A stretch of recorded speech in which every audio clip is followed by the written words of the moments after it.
maybe of f of theta, given y.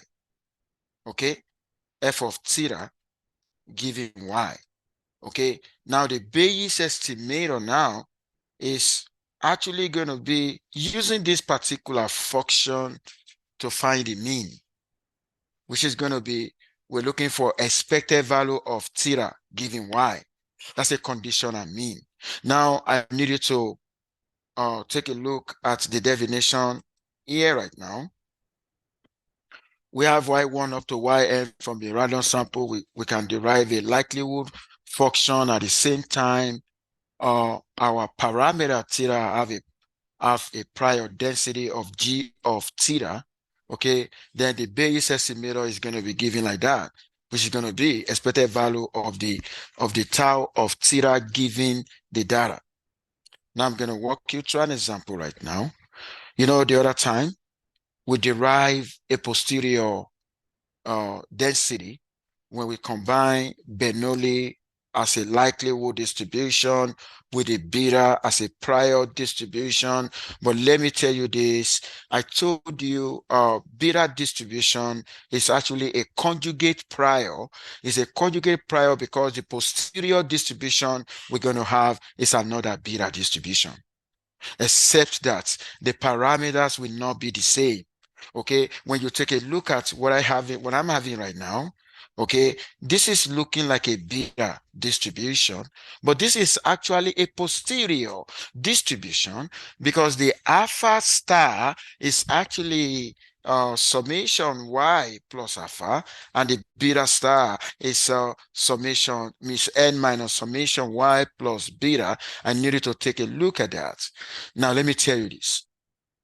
If the posterior distribution, okay, belong to the same family as the prior, it will be very easy to compute the mean and the variance of the posterior distribution. Now, you know, the mean of the, if I have, for those of you who have been sending me messages, maybe I've not been replying. At times, the message may not get to me. Maybe I used to see messages in spam at time. You can text me on this line. Okay. Now, 763-501-6180. Okay. Now, you know, if I have a beta distribution, okay, the expected value of a random variable is this. This is going to give me prior mean. Okay, now for the variance,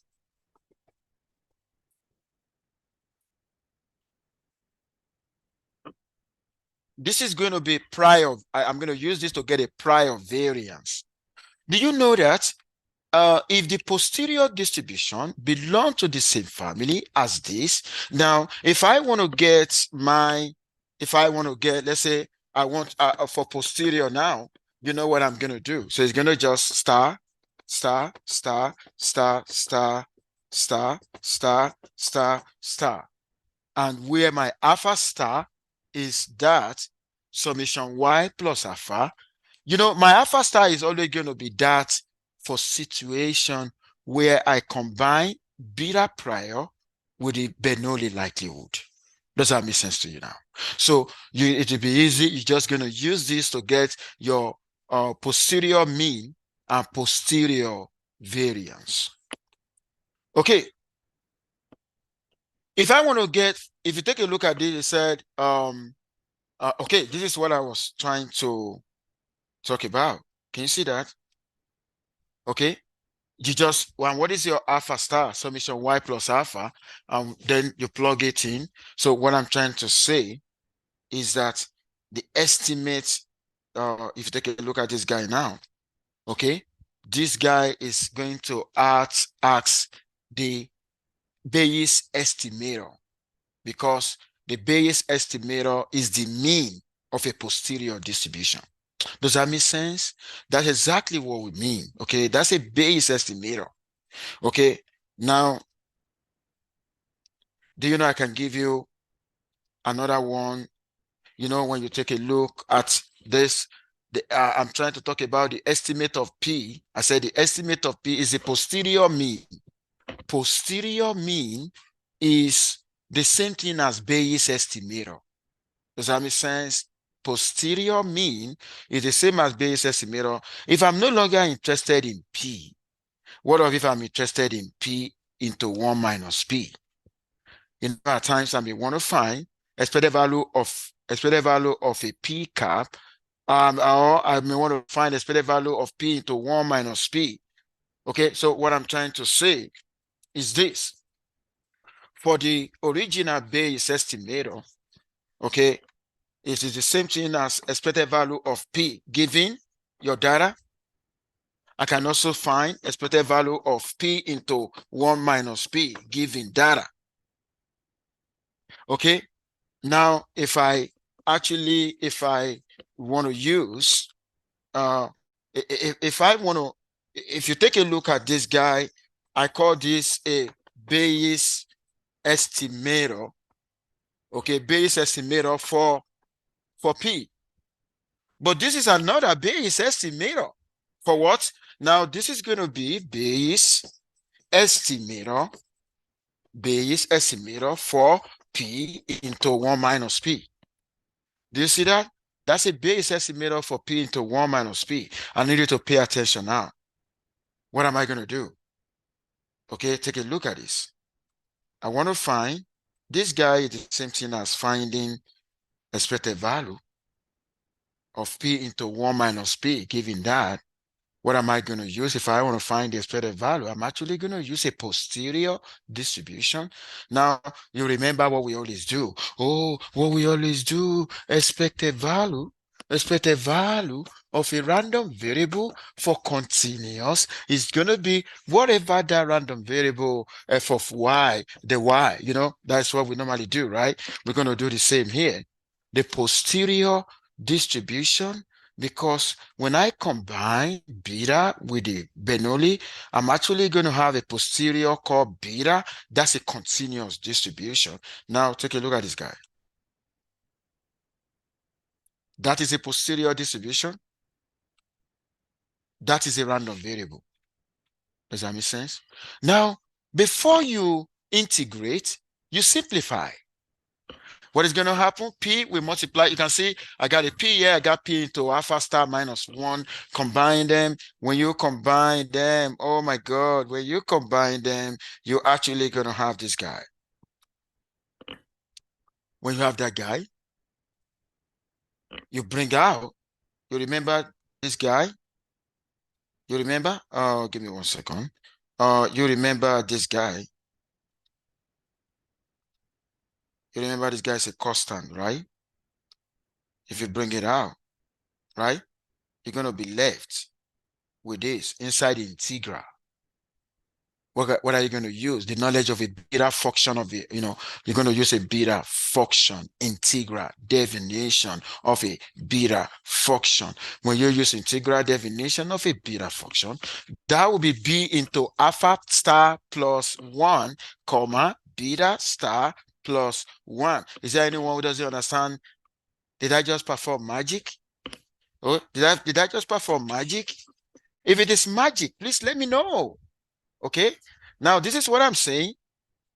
This is what I'm saying right now. If you take a look at what I have in the integral, okay, I got 0 to 1. I got P alpha star, then 1 minus P beta star dp. Okay, here I'm actually going to use the knowledge of a beta function. Then I'm actually going to say B into hard 1. Alpha star plus 1. Beta star plus 1. So this guy can replace the whole of that. And when that guy replaces the other guy, then I'm going to move from integral definition to non-integral definition. This guy is actually going to be gamma alpha star plus 1, gamma beta star plus 1, divided by gamma alpha star plus beta star plus 2. This is a non-integral definition now. And that's exactly what you see us using. Can you see that guy now, right? Can you see that? That is how we got that. Okay, we go from integral definition to non-integral definition, and in the end, since I'm done with I'm just going to bring all of this in now. So I'm going to simplify. Okay. Oh my God, this guy actually going to cancel that guy. Then I'm going to look at any other one that can cancel out.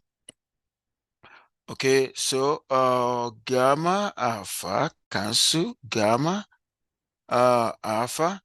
Okay, and before the canceling, take a look at this.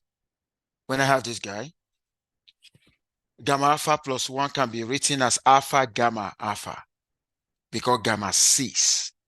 Gamma 6 is the same thing as 5 gamma 5. Does that make sense? Okay, so because of that, that guy is going to be the same as this. And this guy is going to be the same as that.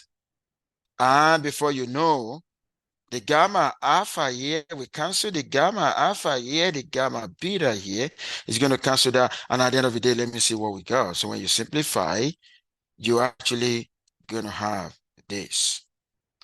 When you have this guy, don't forget what your alpha star represent.